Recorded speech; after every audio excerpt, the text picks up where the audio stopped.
In progress. Bienvenue, encore dimanche matin, ici à Saint-Augustin. Le soleil brille. On est vraiment bon temps de louange encore. La présence du Seigneur est ici. Puis, on vous invite, viens faire un tour. Je te garantis, si tu es dans la région de Québec, la ville de Québec, tu seras bienvenu 10 heures le dimanche matin.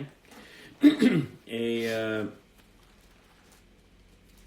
aujourd'hui, on va continuer dans nos études d'Hébreu et on est rendu au chapitre 13. Vraiment, on va le finir aujourd'hui ou la semaine prochaine. On va finir le livre. Mais la manière que ça va, c'est probablement la semaine prochaine qu'on va le finir parce que il y a tellement de stock là-dedans. Je te le dis. On a commencé, tu sais, regarde, on a commencé chapitre 13, puis on a commencé à dire l'amour fraternel, et après ça, il parle de l'hospitalité, comment on peut recevoir, il faut penser aux prisonniers, c'est un autre sujet. Le mariage, après ça, oui. Et on parlait de le mariage, l'amour de l'argent, d'éviter ça. Mm-hmm. Souvenez-vous des conducteurs, ça c'est ceux qui conduisent les autobus. Et Jésus-Christ est le même hier, aujourd'hui, éternellement. Ne vous laissez pas entraîner par des fausses doctrines. On a tout regardé ça dans un chapitre. Wow. Semaine après semaine. Donc, on a beaucoup de stock là-dedans. Et les vidéos sont... quelques vidéos sont en ligne. Si tu veux les regarder aussi, tu peux les trouver. Et donc, aujourd'hui... on va commencer avec le verset, on est rendu au verset 15. Et je vais demander à ma femme, qui lit tellement bien, de le lire. Et on va regarder, on va glaner encore là-dedans, pour ramasser les choses avec lesquelles on peut être béni. Donc, Marguerite. Par lui, offrons sans cesse à Dieu un sacrifice de louange, c'est-à-dire le fruit de lèvres qui confessent son nom. Et n'oubliez pas la bienfaisance et la libéralité, car c'est à de tels sacrifices que Dieu prend plaisir. Obéissez à vos conducteurs et ayez pour eux de la déférence, car ils veillent sur vos âmes dont ils devront rendre compte. Qu'il en soit ainsi, afin qu'ils le fassent avec joie et non en gémissant, ce qui ne vous serait d'aucun avantage. Priez Amen. pour nous, car nous croyons avoir une bonne conscience, voulant en toutes choses bien nous conduire. C'est avec insistance que je vous demande de le faire, afin que je vous sois rendu plus tôt. Que le Dieu de paix, qui a ramené d'entre les morts le grand berger des brebis, par le sang d'une alliance éternelle, notre Seigneur Jésus, vous rende capable de toute bonne œuvre pour l'accomplissement de sa volonté. Qu'il fasse en vous ce qui lui est agréable par Jésus-Christ, auquel soit la gloire au siècle des siècles. Amen. Alléluia. Je vous prie, frères, de supporter ces paroles d'exhortation, car je vous ai écrit brièvement. Sachez que notre frère Timothée a été relâché. S'il vient bientôt, j'irai vous voir avec lui. Saluez tous vos conducteurs et tous les saints. Ceux d'Italie vous saluent. Que la grâce soit avec vous tous. Amen. Amen. Oh Seigneur, tu as tellement... Merci pour ta parole. Merci pour cet homme qui est tellement zélé pour toi. On ne sait pas qui est l'auteur. Il y a quelques personnes qui pensent que c'était Paul. Mais on sait que cet homme a tellement une profonde relation avec toi. Tellement une compréhension de l'esprit pour être capable de nous partager qu'est-ce qu'il nous a partagé dans ces 13 chapitres, Seigneur d'Hébreu. Aide-nous à voir encore plus aujourd'hui, Seigneur, dans ces sujets qui sont devant nous. Et qu'est-ce que ça a à faire avec nos vies. Merci, Jésus. Amen. Donc, on commence à regarder, puis il dit, par lui, offrons sans cesse à Dieu un sacrifice de louange. Et en verset 16, il dit, n'oublie pas la bienfaisance et la libéralité. C'est de tels sacrifices que Dieu prend plaisir. Je veux parler un peu plus un peu de le mot sacrifice. Sacrifice veut dire ça coûte quelque chose. C'est important. Donc, il est en train de dire, dans le sacrifice, on va regarder la libéralité tantôt, mais ça va coûter. Et souvent, quand ça coûte, c'est pas juste quelque chose de banal. Prends cette boîte de carton, là tu peux l'utiliser. Moi, je le veux pas. Non, un sacrifice, c'est quelque chose qui est précieux pour moi et que je le donne. Et c'est quelque chose qu'on fait. Et le mot sacrifice, c'est vraiment le mot cadeau. Mais un cadeau qui coûte. Et Dieu veut des sacrifices, qu'on prend le temps de faire ces sacrifices-là. C'est pas une œuvre qu'on fait vers lui, mais une réaction à son amour. On est obligé de sacrifier parce que si on veut être béni de Dieu, mais il faut c'est pas ça. Même si tu sacrifies, il n'est pas en train de dire tu fais ça puis je vais faire ça dans le sacrifice. Non, il juste dire j'aime qu'est-ce que ça dit en Romains 12, c'est que ces actions-là, c'est votre culte raisonnable. C'est raisonnable. Si Dieu a tout fait ça pour moi, je vais le réagir d'une façon. Et voici la façon. Et cette façon va coûter.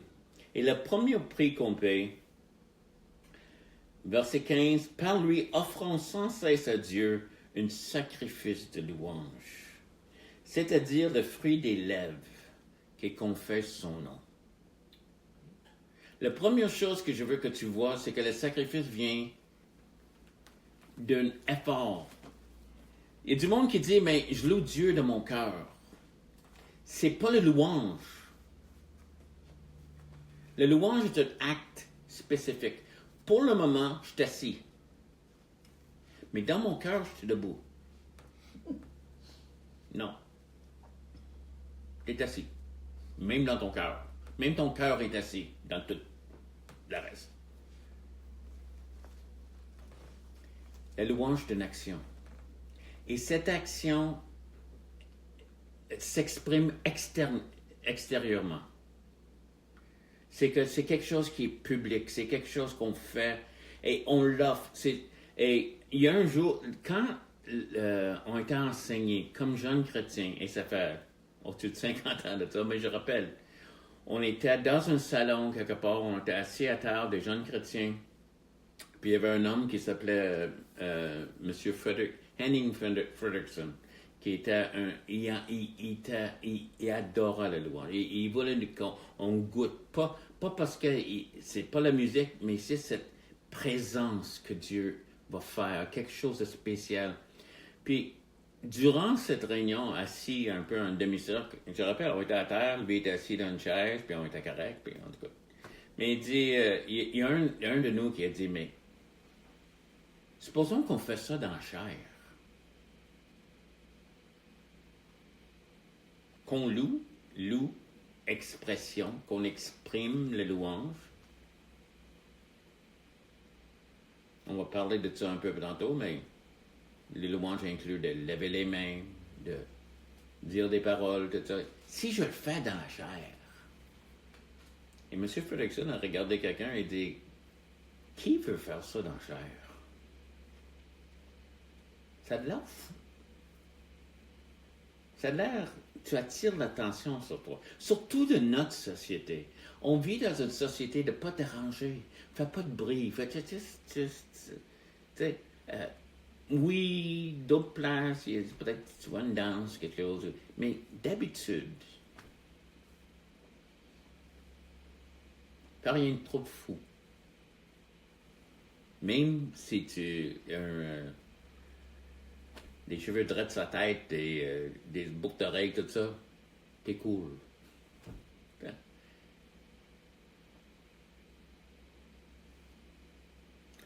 Non, on le fait parce que des fois c'est un sacrifice. Et même, on n'a pas envie. Mais voici qu'est-ce qu'il est en train de dire. Offre Ça te coûte, tu n'as pas envie, fais-les quand même.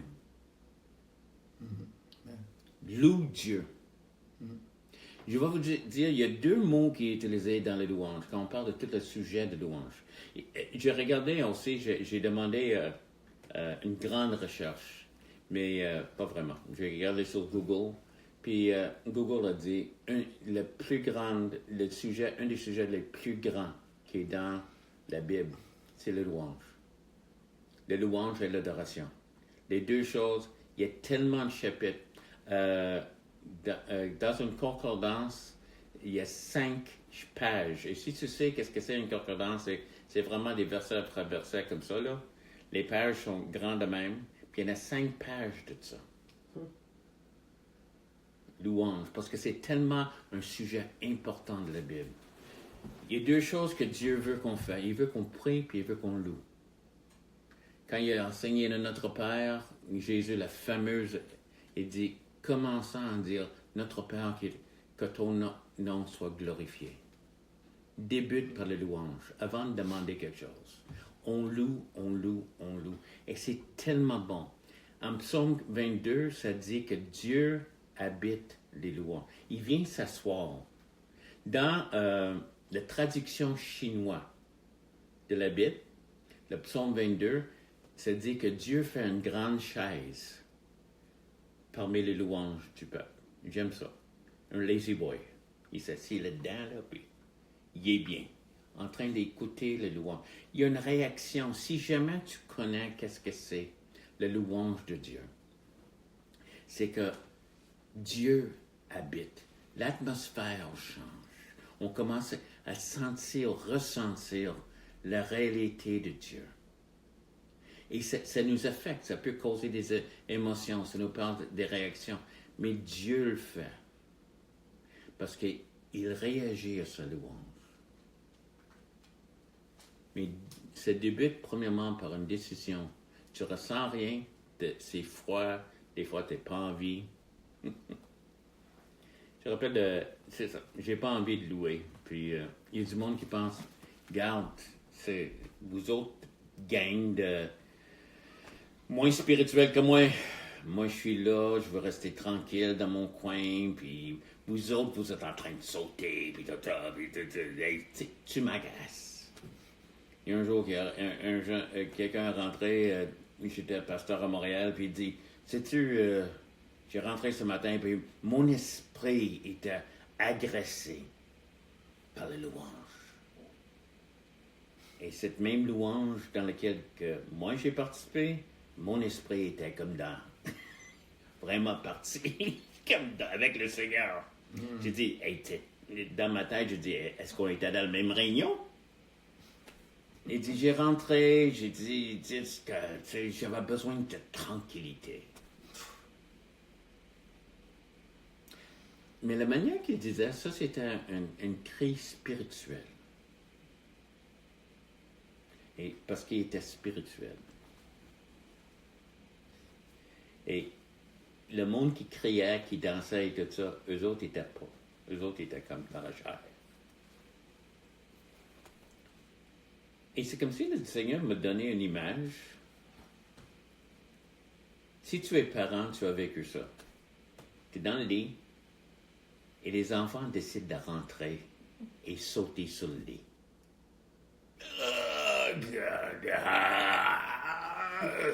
Et je ne me sens pas dirigé de me réveiller. Et c'est comme si le Seigneur me disait, c'est ça qui se passe là. La chair ne veut pas. Je suis fatigué, je suis arrivé à l'église, j'ai pas envie, Et si je veux... Et c'est parce que mon esprit est en train de me dire de ne pas le faire. Parce qu'il veut quelque chose de plus profond. Et vous avez agressé. Une autre chose, c'est que si tu es la seule personne à agresser dans un groupe, ça se peut que... En tout cas, c'est un bon gars. Le frère qui me parlait, il y avait des qualités dans le Seigneur, c'est pas que... C'est juste l'idée, c'est... la question que mon jeune frère avait, c'est que si on fait ça dans la chair, de résister aussi, c'est la chair. de ne pas le faire, c'est la chair. C'est pas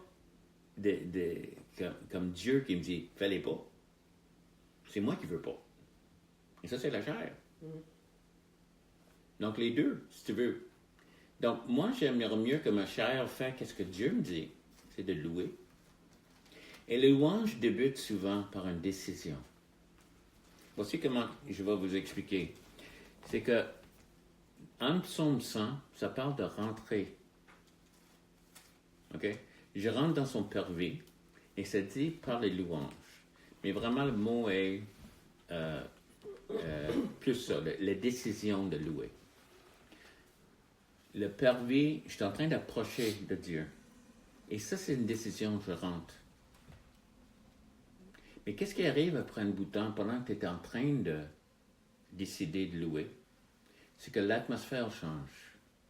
Et je commence à réagir à la présence de Dieu. Et ça, c'est l'adoration. Ou c'est plus moi toujours qui décide, mais l'Esprit de Dieu habite et moi, je commence à réagir à ça. Souvent, ça peut être devenir plus tranquille. Peut-être, j'ai même été dans une place où le silence total était là. Ça, c'est pas un signe de spiritualité, c'est qu'est-ce que Dieu faisait. Mais, ça, c'est je rentre par les louanges, une décision, et je réagis à la présence de Dieu. Ça, c'est l'adoration. La différence. Les louanges, comme j'ai dit, c'est un sujet tellement important. Je vais juste vous donner quelques mots. C'est bon le grec et l'hébreu, parce qu'ils ont des mots établis quand ils parlent de louange. OK? Qu'est-ce qu'on a dit? C'est que le louange est un fruit des lèvres, mais pas juste des lèvres. OK? Donc, qu'est-ce qu'on a? C'est que il y a 7 mots dans l'Ancien Testament qui parlent de la louange. Le premier, c'est Shabbat, qui dit le louange crier. Ça crie. OK? Je suis en train de projeter sur un écran qui est ici. Si jamais tu me vois tourner la tête, parce qu'il est là. Regarde. OK. Mais ça veut dire, c'est pas en dedans. Le mot est utilisé en psaume 145.4. On ne va pas le regarder, mais si jamais tu veux prendre ça en note, 145.5. Ça, c'est le mot Shabbat. Barak, qui est psaume 95.6, s'agenouiller, se bénir le Seigneur. Autrement, c'est un mouvement que je fais. Je peux me mettre à genoux. Je suis en train de humilier devant le Seigneur. Yada, les mains tendues. Autrement, souvent, on se lève les mains. Il y a une action que je fais quand je loue. Pourquoi? Parce que je veux m'exprimer vers lui. Comment qu'on se lève les mains? Comme tu veux. Okay? La Bible n'explique pas comment. Il y a du monde qui a commencé tout un enseignement sur il faut le lever de même, il faut le lever de même. Et j'ai toujours pensé, moi dans ma tête, quand le monde parlait de même, c'est qu'un gars qui arrive avec une fusil et dit oh les mains, est-ce que je le lève de même? Ou de même? Si c'est pas donné spécifiquement dans la Bible, tu sais, lève, c'est vers là, c'est tout. Toda. Encore les mains levées. Taka, psaume 47.1, l'applaudissement. Ça, c'est quelque chose qui arrive. Tu es en train de louer et toi, tu as envie de juste applaudir le Seigneur et crier son nom. Je sais pas si tu regardes des concerts, des fois, des stars rock, puis ils sont en train d'applaudir, siffler, tout ça est une expression de louange, mais ils louent la mauvaise chose. On le fait pour Dieu. Et c'est bon, on va siffler, on va danser, c'est juste une manière, l'applaudissement extrêmement exprime la joie et la victoire. OK? C'est ça que le mot veut dire. Halal, qui vient le mot hallelujah. OK? Une célébration exubérante, racine du mot hallelujah, qui signifie louange à Yah. Yah, c'est Dieu. Exprime la joie, l'allégresse, célébration. c'est pas des choses tranquilles. Il y a beaucoup de bruit dans la Bible. Il y a quelque chose quand le mot pense à être spirituel, je ne sais pas qu'est-ce qu'ils ont, mais il faut que je fasse tranquille. Et c'est correct. J'ai rien contre. Moi, je suis tellement tranquille. Le monde ne me remarque même pas. Non. Ça sort. Mais, écoute, on me parle même de la méditation. Tu sais, la méditation. Quand Dieu dit de méditer, le mot c'est de crier, un lion fait, c'est quoi le son qu'il fait? Rugir. Rugir comme un lion, avec les paroles. Autrement, c'est fort, c'est pas l'idée de...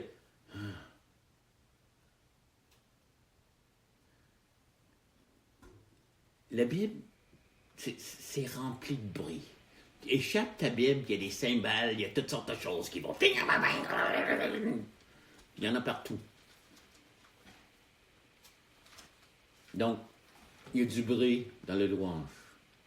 Et Tila, c'est le chanteur, les écritures pour instruire. Donc, c'est chanter. OK? Il y a aussi, juste pour te montrer... Oh, mon Dieu, regarde ça. Il y a plus. Avant, il y avait 7. Ils ont ajouté 3 autres. Tefila, prière souvent chantée. Kara, c'est danse. David dansait. Ça, c'est le mot kara. 2 Samuel 6,14. OK, souvent. Je ne savais pas ça. J'ai pris une liste, je l'ai mis là. Je ne l'ai pas toute vérifiée parce que j'ai déjà eu cette liste-là. Je pensais, je connais ça. Je ne le connais pas. J'ai appris quelque chose ce matin, comme vous autres. Donc, Kara, c'est la danse. Zamar, la musique jouée frappant les cordes et les parties d'un instrument. Autrement, les guitares électriques et de Dieu. Tu vois? C'est montré dans la Bible. Donc, toutes ces choses-là, mais c'est des expressions extérieures. Le fruit des lèvres. Oh, il faut que ça sorte. Et il dit comme chrétien qu'on parle aussi. Juste, on exprime notre remerciement pour Dieu. J'aime aussi, il y a des mots grecs, je ne vais pas rentrer, j'ai pris plus de temps là, mais je veux juste, j'aime le dernier qu'il dit. Ça, c'est des mots grecs dans le Nouveau Testament. C'est-à-dire proskunio, I think, principalement traduit par vénérer. Il signifie de se prosterner, s'incliner et s'embrasser. Embrasser. Embrasser? Oui, c'est ça. OK. Comme un chien léchant la main de son maître. Mais tu sais comment les chiens sont dévoués à leur maître. C'est pas une mauvaise chose. C'est juste la manière qu'on s'exprime vers lui. Et c'est une chose qu'on trouve, il y a une longue liste de mots de louer et d'adorer dans le Nouveau Testament. Ça, c'est tout en grec. Parce qu'il y a des gens qui disent, mais c'est juste des choses de l'Ancien. Non, non seulement ça, mais ce matin, dans notre temps de louange, on était juste, cette présence est venue. Et tout d'un coup, on se sentait dirigé. Tout le monde qui a commencé à prier. Certaines semaines, il y a des paroles de connaissance, il y a des paroles, les prophéties. Les choses sont manifestées parce que Dieu habite. Et dans cette louange, il y a une expression de Dieu. Mais surtout, c'est rien d'autre. Cette atmosphère vaut tellement. Et c'est aussi une réalité. Tu es chrétien et tu crois en Jésus, merci Seigneur. Mais viens goûter que l'Éternel est bon. De goûter Dieu. Viens qu'on loue l'Éternel. Exprime. Il est en train de dire ça aux Hébreux, que eux sont vraiment juste écrasés. Ils veulent retourner vers l'ancienne vie, et peut-être ils sont remplis de plaintes, remplis d'autres choses. Donc, l'auteur des Hébreux est en train de dire, juste change. Change qu'est-ce que vous êtes en train de dire. Rentre dans le louange, rentre dans les choses qui sont positives. Et oui, c'est un sacrifice parce que tu n'as pas envie. Ça va mal. Ça va mal avec les autres, la société, les choses autour. Et c'est là qu'on loue le Seigneur. C'est quelque chose, des fois, que dans la prière, on sent accablé et je me mets à louer Dieu. Parce que je ne sais pas comment prier. La présence de Dieu vient. Et c'est là que, pendant un moment ou deux, c'est correct. Tout est correct. Parce que ton Père est là. Je t'invite à goûter ça si jamais tu ne le connais pas. Premièrement, peut-être tu n'as jamais donné ta vie à Jésus. Et tu te demandes pourquoi un gars, après 50 ans, il est toujours chrétien.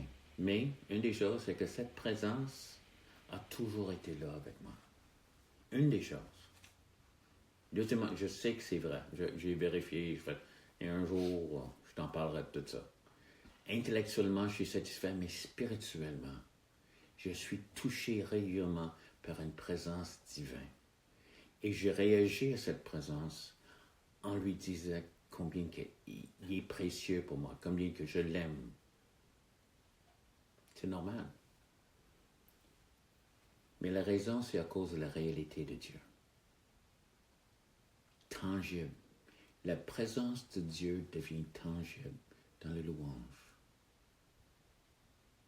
Il y a d'autres moments aussi que Dieu vient sans que je m'attends. Merci Seigneur pour ça. Ça débute par un sacrifice. Je n'ai pas envie. Je décide, je vais louer. La louange n'est pas l'adoration encore, mais je loue parce qu'il mérite. Ça me coûte quelque chose. C'est ça un sacrifice coûte. Le prochain sacrifice qui dit, oublie pas le bienfaisance, verset 16, et la libéralité. J'aime le mot libre de donner. Je me sens libre là-dedans. Okay?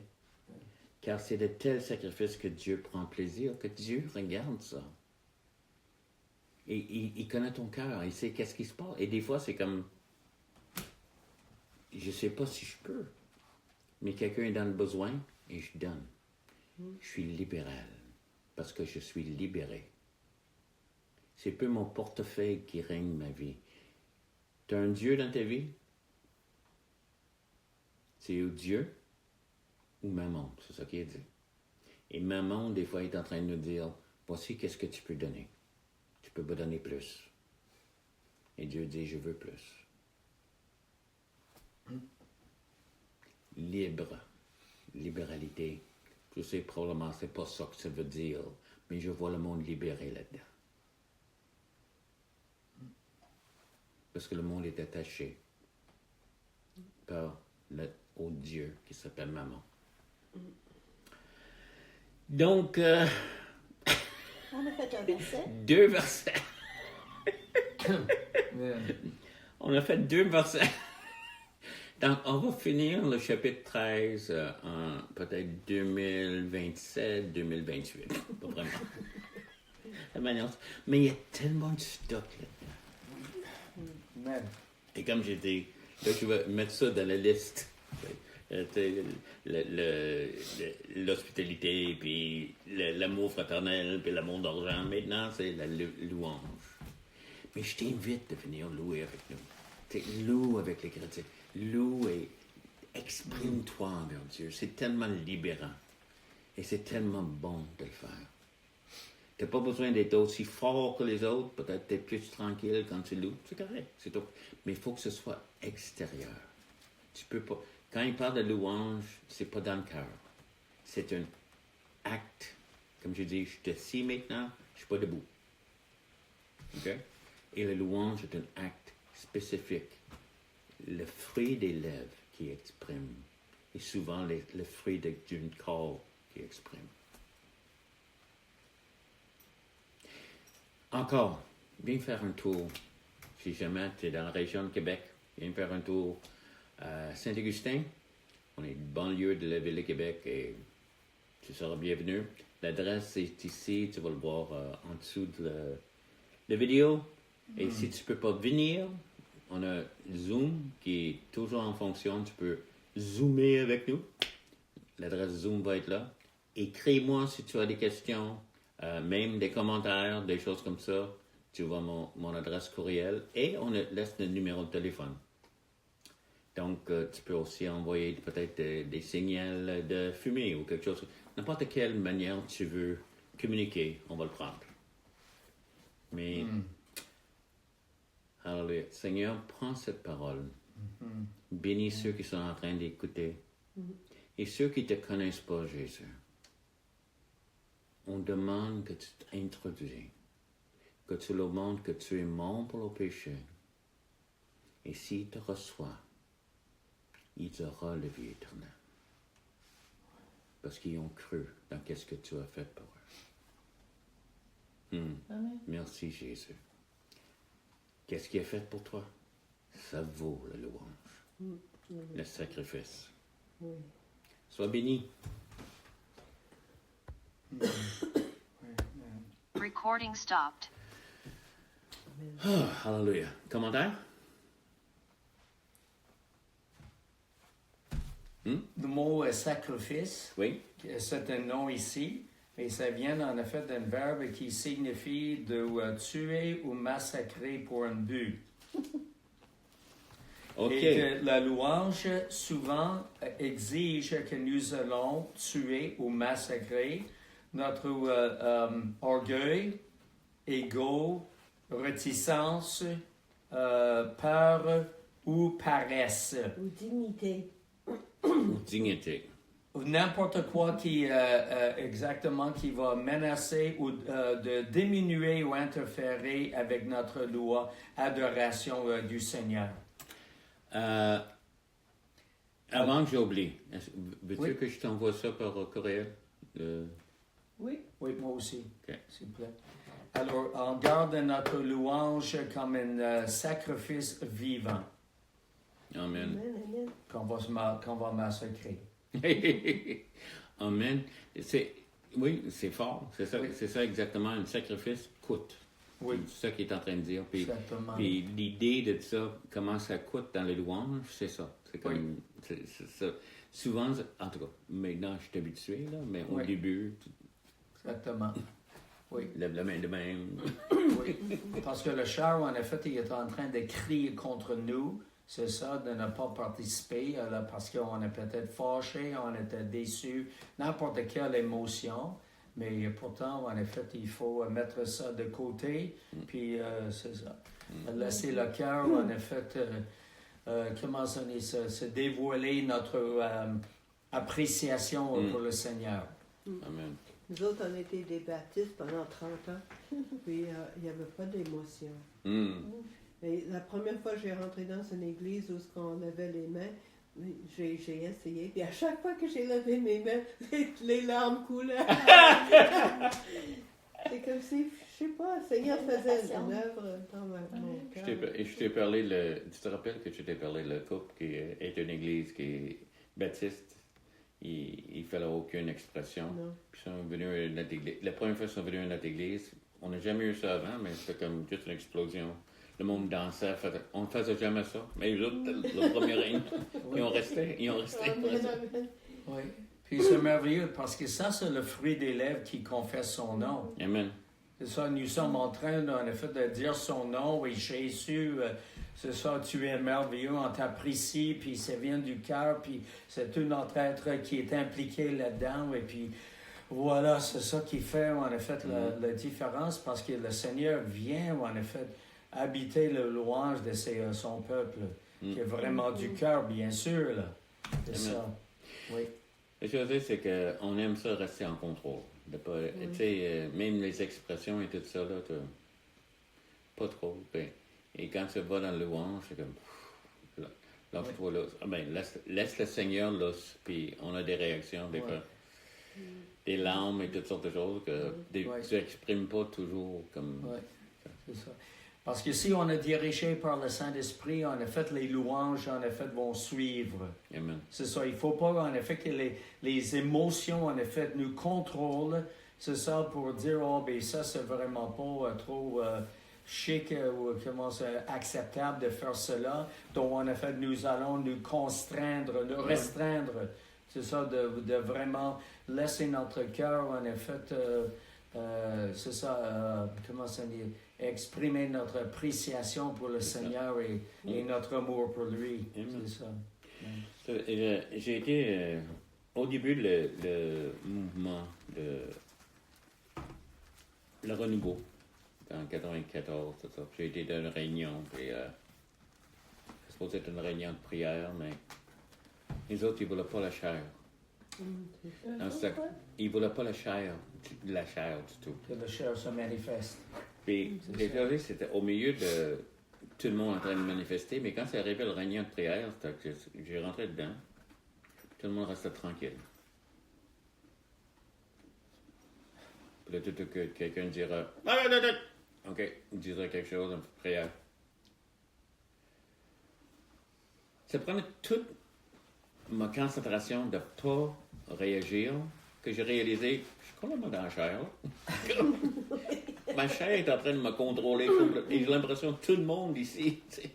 Ouais. Et éventuellement, ils ont arrêté ça parce que je comprends leur cœur. Et qu'est-ce qu'ils voulaient, c'est que la réalité. Tu sais. Mais en même temps, des fois, c'est la chair qui veut retenir les choses. Comme, Oui, tu sais. exactement. Donc, c'était clair comme d'habitude? Oui, oui.